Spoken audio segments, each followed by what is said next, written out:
And I think it's also important to hear how we're talking about security and our threats to the homeland, how the current head of the Republican Party spent Veterans Day just recently.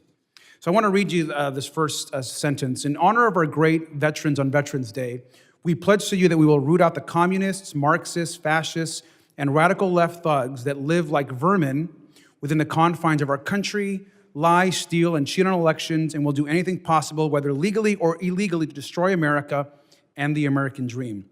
Here we see Donald Trump calling his fellow Americans vermin and threatening to root out people based on their political beliefs. This is the kind of rhetoric that reminds me of the worst types of dictators in history, and it's not Trump's first time using this kind of rhetoric. He told an audience in Iowa that immigrants were poisoning the blood of our country. That's a quote. He has promised to violate federal laws in order to build mass deportation camps and promised to restore his Muslim ban. He even wants to cancel legal status for certain categories of immigrants.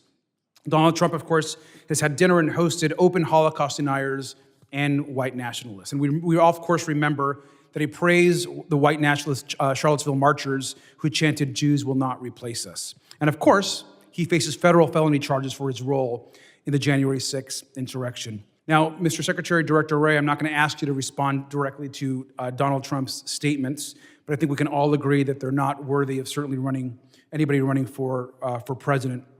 And as we move into this election year, I'm deeply concerned about Donald Trump, particularly as he faces more and more pressure from his supporters that may try to invoke as additional violence that we might see from fringe supporters of his.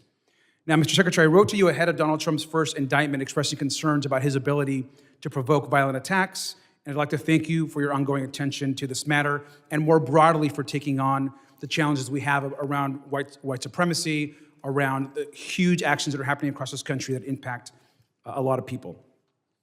We also know that Donald Trump isn't the only politician that has used a history of, or has a history of violent rhetoric in this country, and we need to call it out at every single turn.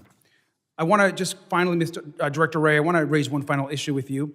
The Anti-Defamation League found that in 2022, mass shootings in the U.S. accounted for most extremism-related fatalities last year, with about 80% of those murders committed by white supremacists. We saw that in the Dallas area mall case, in the Dollar General store in Jacksonville. There's been additional shootings after shootings. What would you need from Congress to help you better tackle this threat as it relates to mass shootings?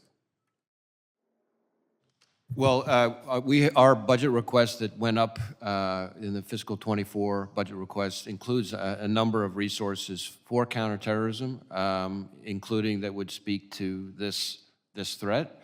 That's important because, as you've heard in my testimony here today, the foreign terrorist threat is not only not abating, but it's intensifying. And so we certainly can't be put in a position where we're having to, rob Peter to pay Paul, if you will, to protect the American people from all forms of terrorist attack. Thank you. There also, I should say, on the issue of mass acts of violence, mass shootings, putting ideology aside or anything, or motivation, I think there are also parts of the appropriation request that go to our ability at NICS to do background checks in a timely way and process, obviously, make sure that guns are not purchased by people who are prohibited under existing law from having them. Thank you, sir.